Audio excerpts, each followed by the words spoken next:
Mark Haddon was born in Northampton, United Kingdom, in October 1963. He studied English language and literature and wrote an illustrated 15th book. After doing so, he threw himself into the writing of his masterpiece, The Curious Incident of the Dog in the Night Time, addressed most of all to adult readers. The book was translated into more than 20 languages, and in England won the Whitbread Book Award for Best Novel Book of the Year 2013. It was published in 2003 by AA. The Curious Incident of the Dog in the Night Time climbed global charts, bewitching readers and critics. Michiko Kapitani's review of the book published in the New York Times states, "Moving. Think of the sound and the fury, crossed with the torture in the rye, and one of Oliver Sacks' real-life stories." Ian McEwan, an English novelist and screenwriter, declared, "A superb achievement. He is a wise and breakily funny writer with rare gifts of empathy." As you can infer from these words, Haddon's book is able to fascinate and drag all those who read it into an unfamiliar world via season 1 by raising their awareness on such a delicate topic. And yet it is possible to feel the magic out of this book by only reading it. It is a crime novel, but different from all the others. The detective of the story is Christopher Bones, a 15-year-old boy with Asperger's syndrome.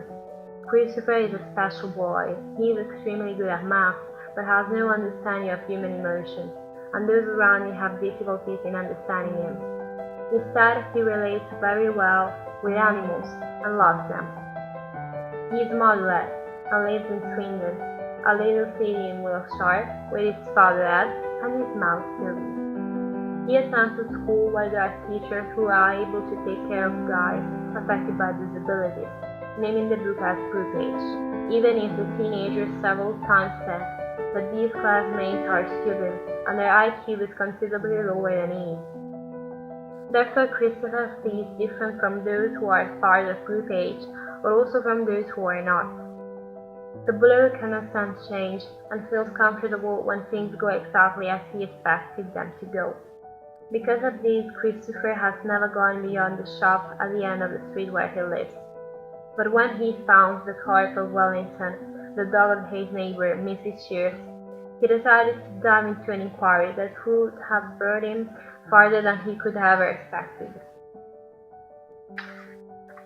Often people wrongly believe that autistic individuals suffer from diminished capacities, or that they can be compared to demented people. This is actually wrong, and Mark Haddon, with his simple but intense book, confirmed them that they are wrong, and that autistic brain only works differently from a sound, so to speak, brain.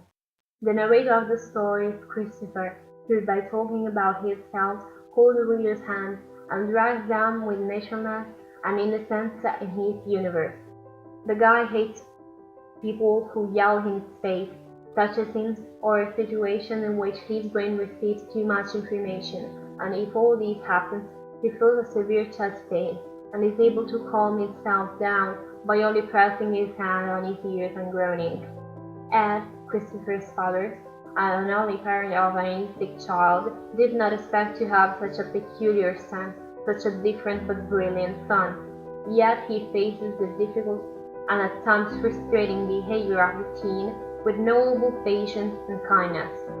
Despite it is not easy, Ed learns to understand Christopher, to respect him, and live together with him, and all thanks to his deep love for his son.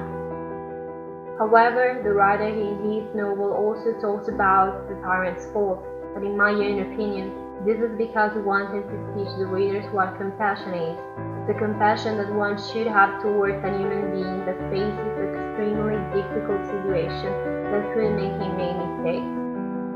As I was saying before, Mark Haddon, set out to make us empathize with the main character, writes the novel as if it were written by Christopher himself.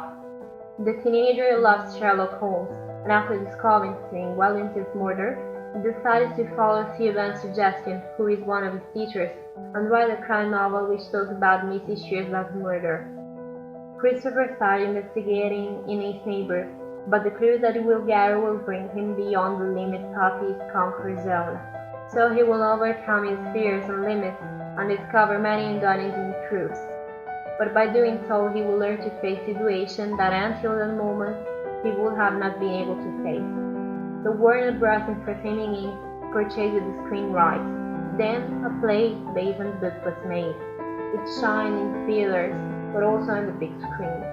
The play, drew from the novel of the same name of Haddon's work by Stephen Stephens, was directed by Marianne Elliott. The main characters were performed by Luke Tattaway, Christopher Bone, Paul Richter, Ed Bone, Nicola Walker, Judy Bone, and Ian Cusack, Theo Van. The cinematographic arrangement was produced by National Theatre Live and released by Nexo Digital in 2015. The performance have been able to fascinate the audience, but this enchantment has especially been possible thanks to the direction and technical experts who have displayed formidable visual effects as good as the movie once. The team greatly succeeded in reproducing Christopher's inner world outside his mind so that to make the audience see it and understanding it. The play plot strictly follows the one of the book. Many of the dialogues are reported in the play exactly as they are in the original version. The public instead gets the same impression of the characters as the readers do while in their book. But inevitably something of the original version gets lost in the book-play passage. For example, the book uses prime numbers to number the chapters. This is because Christopher adores them, and the pages often are illustrated with drawings made by the protagonist, so that to help the reader in their understanding of his world.